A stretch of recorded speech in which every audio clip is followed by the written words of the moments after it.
নমস্কার, মহাযোগী জ্যোতিষ চ্যানেলে আপনাদের সকলকে স্বাগত জানাই। আমি শ্রী শ্রী আশিস মুখার্জি। আপনারা দেখছেন, লাইক শেয়ার সাবস্ক্রাইব করছেন, আপনাদের অসংখ্য ধন্যবাদ। যারা এখনও করেননি তাদের কাছে অনুরোধ, সাবস্ক্রাইব করুন যাতে পরবর্তী সমস্ত ভিডিওর নোটিফিকেশন আপনারা আগেই পেয়ে যান।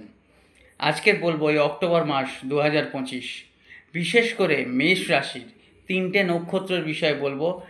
3টে উপায় আপনারা করুন এবং অর্থনৈতিক দিক দিয়ে আপনারা দেখতেই পাচ্ছেন মা লক্ষ্মী অর্থে ভরে দিচ্ছে, অর্থের বৃষ্টি আসছে।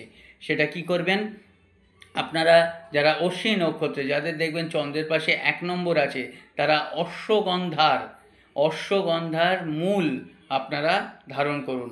ভরণী নক্ষত্র যাদের 2 নম্বর আছে, আমলা গাছের মূল বা আমলকি গাছের মূল আপনারা ধারণ করুন। কৃত্তিকা নক্ষত্র তারা কি করবেন? তারা বিল্বমূল ধারণ করুন। নমস্কার, লাইক শেয়ার সাবস্ক্রাইব করতে ভুলবেন না।